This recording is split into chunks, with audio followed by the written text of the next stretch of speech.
Hello guys, কেমন আছো সবাই? অনেক দিন মুভি এক্সপ্লেন করা হয় না। আজকে চলে আসলাম একটা হরর থ্রিলার মুভি এক্সপ্লেনের জন্য।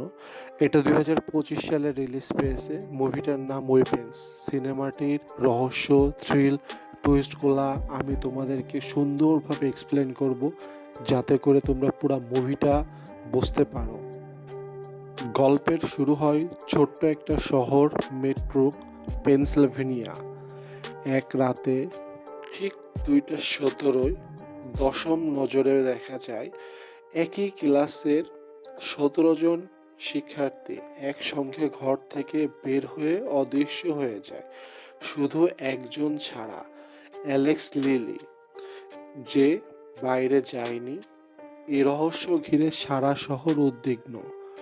শিক্ষক জাস্টিন গ্যান্ডি দায়সারা চিহ্নিত হয়। ক্লাস থেকে তো কিশোররা হারিয়ে গিয়েছে।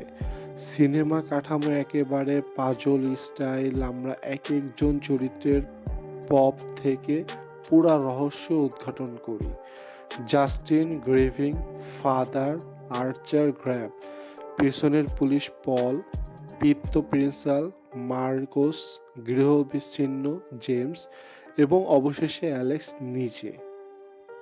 জাস্টিন মারাত্মকভাবে বিচ্ছিন্ন হয়ে পড়ে। শহরবাসী তাকে চাঁদাবাজ মনে করা শুরু করে, এমনকি তার বাড়িতে উইচ লেখা হয়। জাস্টিন আর আর্চার একাত্মতার ভিত্তিতে ঘটনা তদন্ত শুরু করে, কিন্তু পুলিশ মনোযোগ কম। পল একজন অফিসিয়াল অগ্রগতির বাইরে নিজ উদ্যোগে তদন্তে লিপ্ত হয়।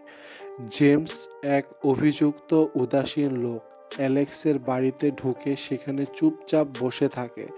নিচতলা থেকে সে দেখতে পায় অ্যালেক্সের মা ও বাবা একঘেয়ে অবস্থায় পড়ে আছে। সে ভয় পেয়ে পুলিশের কাছে জানাতে চায়, কিন্তু পল তাকে গ্রেপ্তার করে। একদিকে গ্লেডস, অ্যালেক্সের বান্ধবী ও গ্রেট আন্ট, ধীরে ধীরে রহস্য উন্মোচন কেন্দ্রস্থানে আসে। সে অ্যালেক্সের বাড়িতে পড়ে যায় বিজেপ্য সকলের সামনে। মার্কোসের ঘরে গিয়ে সে এক ভয়ঙ্কর রূপ নেয়। রিবন, রক্ত, থর্নি টুইগ এবং জাস্টিনের চুল দিয়ে সে এক ধরনের জাদু করে মার্কোসকে নিয়ন্ত্রণ করে এবং তাকে তার স্বামীকে হত্যা করতে পরিচিত হয়। সব মিলিয়ে গ্লেডস আসলে একটি উইচ লাইক ফিগার। সে জাদুর মাধ্যমে অ্যালেক্সের মা বাবা, শহরের নিভৃত চরিত্রদের, স্কুল প্রিন্সিপালস জেমস নিয়ন্ত্রণ করে। তাদের জম্বি ফাইট গড়ে তোলে যেন তারা চলে গ্ল্যাডিস শত্রুর মতো আচরণ করে। এরপর অ্যালেক্সকে বাধ্য করা হয় তার ক্লাসের থেকেও লেগে থাকা সামান্য কিছু পার্সোনাল আইটেমস নিয়ে আসতে। গ্লেডস সেই জিনিসগুলোর মাধ্যমে রিচুয়াল করে।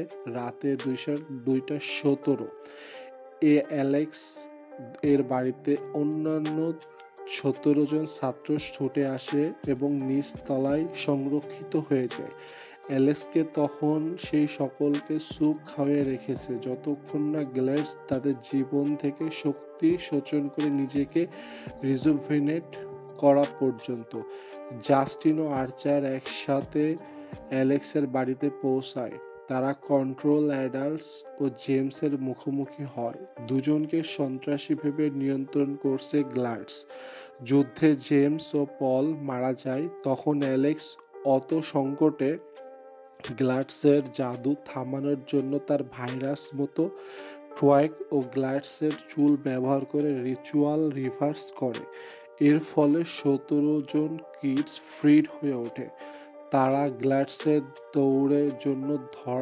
দৌড়ে পালায় এবং বের করে আক্রমণ করে। সব শেষের পর ন্যারেটরের ভয়ানক কণ্ঠে জানা যায় কিডস বাড়ি ফিরলেও বেশিরভাগ ক্যাটাটনিক স্টেট। কেউ কেউ আবার আস্তে আস্তে কথা বলতে শুরু করে। অ্যালেক্সের বাবা মা মেন্টালি ইনস্টিটিউশনে যায়। অ্যালেক্স অন্য এক আন্টির কাছ থেকে যায়। ডিরেক্টরের কথা, এটা কোনো সামাজিক কমেন্টারি না, সে ট্র্যাজেডিতে নিজে গভীরভাবে আক্রান্ত হয়ে এই গল্প লিখেছে। নিজের গ্রিফ প্রসেসিং অস্ত্রশস্ত্র কালচারাল মেটাফোর, হয়তো অনিচ্ছাকৃতভাবে এটা হয়েছে। শেষ পর্যন্ত ওয়েপেন্স তার নামটা শুধু রহস্য বা হররের জন্য নয়, বরং এটা দেখায় কিভাবে মানুষকে অন্যের হাতিয়ার বানানো যায়। যুব, সশস্ত্র, ট্রমা, জম্বিস অথবা সম্পূর্ণ শক্তি হারানো প্রাণী যা ওই নিঃশব্দ ভয় তৈরি করে। তো গাইস, এটাই ছিল ওয়েপেন্সের ফুল এক্সপ্লেনেশন। আমি আমার মতন চেষ্টা করেছি পুরা মুভিটাকে এক্সপ্লেন করার জন্য। যদি তোমাদের কোনো কনফিউশন থাকে, মুভিটা আরও একবার দেখতে পারো।